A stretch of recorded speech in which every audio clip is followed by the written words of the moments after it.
Hey Alex, what's up? I don't know. Have you been paying attention to the politics and the presidential candidates putting out their economic plan for if they're elected president? I did see a couple things, yes. Yeah. So today, Kamala Harris came out yesterday. This was when I was flying up here to Pennsylvania. But she came out yesterday, and one thing in her economic plan, and this is what I want your insight about, or what you think of it.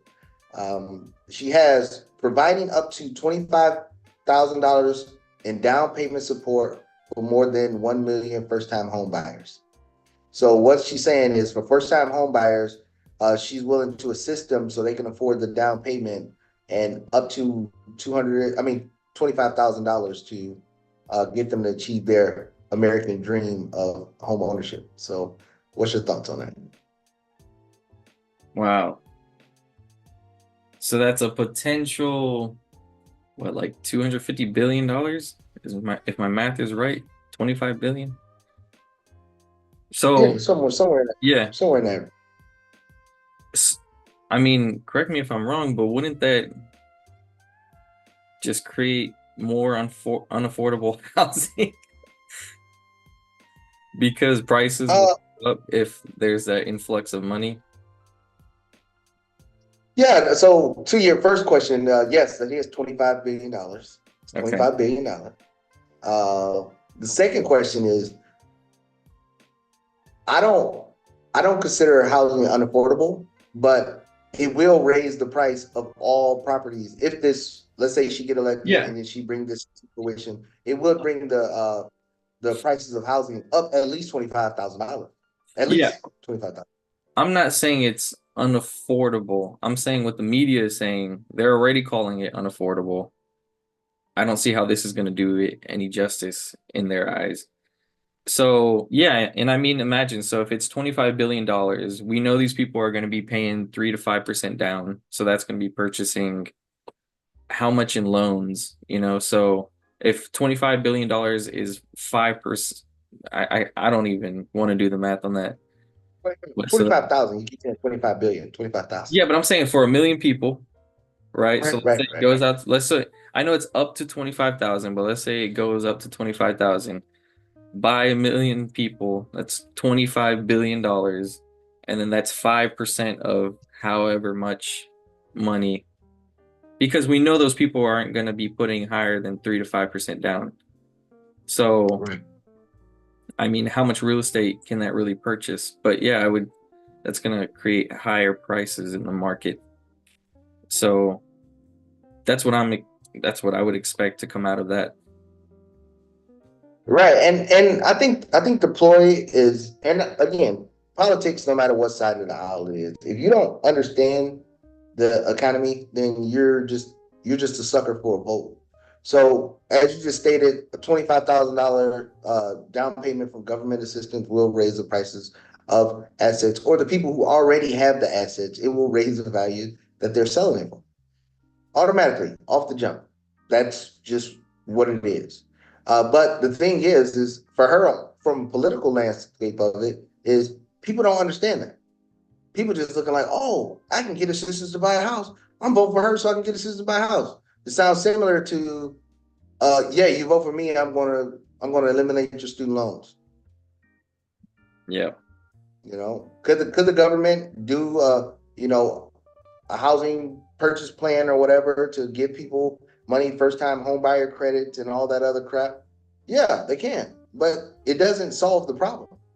It don't solve the problem of house affordability. It just, again, make the rich richer. And then of course, in the Harris campaign, they're going to talk about, okay, Donald Trump is there for the rich, but this plan is there for the rich also. They just put it in, they just, use subterfuge, or, they, shaking a hand over here, but doing something else on the other side. That's really what's going on. There's no real benefit for the people, because just think, if $25,000, and we just going to use the max number, $25,000 is down payment, like you said, 3 to 5% of the down payment, then how much houses they buying? And then they're in a 30-year mortgage. They're still paying roughly around the same prices there is now, because everybody has the illusion of, okay, what the house prices is now, we can get $25,000 to put down. No, the price is going up.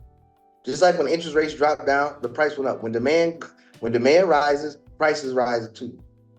And that's all it is driving demand, and it's always demand side economics to it, but demand drive prices higher. So that's why I just wanted to point out that that was just one of the things that she just brought out in her economic plan. She got a couple more things on there, but we'll probably chop that up in another video. But yeah, it's amazing how people are so blindsided by the nuances of, okay, so they're going to give us money, and it goes back to the same thing when we talked about unemployment rising. Unemployment goes from $10 an hour to $15 an hour. That's a 50% increase. Magically, all the prices of everything has increased by 50% or more. So giving people more money is not the solution. Giving people more money just means the people who have assets will make more money. And the cycle continues. And the cycle continues. No matter what side of the aisle it is, Democrat or Republican, it's always going to benefit the people who already have the assets. So if you don't have any assets, you're at the mercy of the people that have assets. And that's how it all shakes out. Yeah, and it's interesting because like it's such a good political tactic because the message is we're helping the poor, we're helping the middle class, the majority of America. So they're gonna want to vote. That may persuade people to vote for her, right? Because of that message. But in behind the scenes, the reality is who it's really gonna help more are the rich. And so it's like she's getting both sides, but with the message directed towards the majority vote. And people aren't seeing that. And then the other thing that people aren't going to realize is once they buy up these houses, the cost of properties for investors is potentially going to go up as well, which is going to increase the cost of rent. So for those that couldn't afford to buy a home anyway, are now going to have to pay more in rent again. And so this is just going further and further down, I think, their end goal of separating the rich from the poor. And I think at that rate, if it keeps happening like this, I mean, because we just went through a whole phase of, this COVID stuff and everything, they're gonna, I think, reach that goal of pushing the poor further and further back from the rich. And, it gets both sides of, the votes because you got both classes that want that. I mean, I can only imagine the numbers that they're counting on, the rich that are counting on, thinking of that. I mean, I remember the video we did when we talked about Georgia's minimum wage is still 7.25 or something like that, and the federal minimum wage was still that amount. And then we talked about how they spoke about potentially increasing the federal minimum wage to $17 an hour. Like, and then we were thinking like, wow, like how much could we make off of that? So I can imagine what people, Cardone Capital or whatever, Robert Kiyosaki's portfolio with that kind of size of real estate is like just thinking like how much equity am I going to make and how much cash flow am I going to make from this?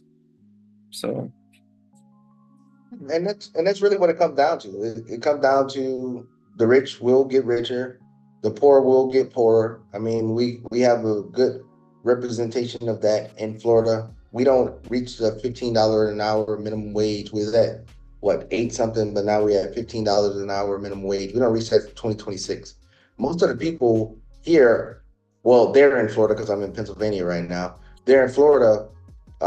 They're already at that $15 an hour minimum wage. Now, with the 50% increase in income, it didn't give them 50% more purchasing power. Actually, the prices of assets, goods, rents, utilities, and everything went up so high that those people making $15 an hour are actually poorer now because of the cost it is to live than they were when the minimum wage was $10 an hour. And I know people are like, huh, how are they poor? Because they made more money. Because the cost of everything else went up more than the price increase that they had.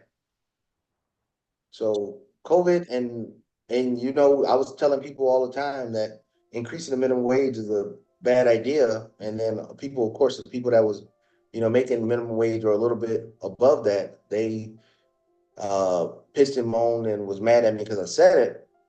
But now they understand. But it's too late now that you understand. The damage has already been done when you went to the voter box and you did it.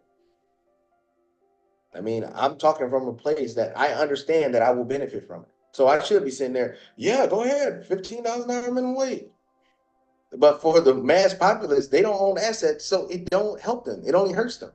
And then now, a normal rent, let's just say in the Tampa area for for a three bedroom, two bath was maybe $1,200.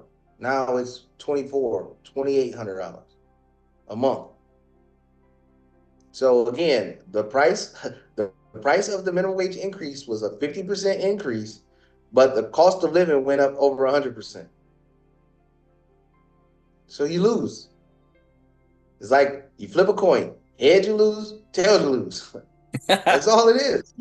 You're screwed every time you think that somebody's coming to help you. Anytime the government's coming to intervene, it's only going to benefit the people who have assets. So you got two options.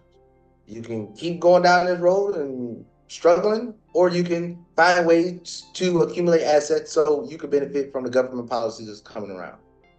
But with all that being said, Alex, if you don't have nothing else, we can end it right there. And but please like and subscribe, and you can give me all your hate comments in the comment section if you feel like. We'll see you guys.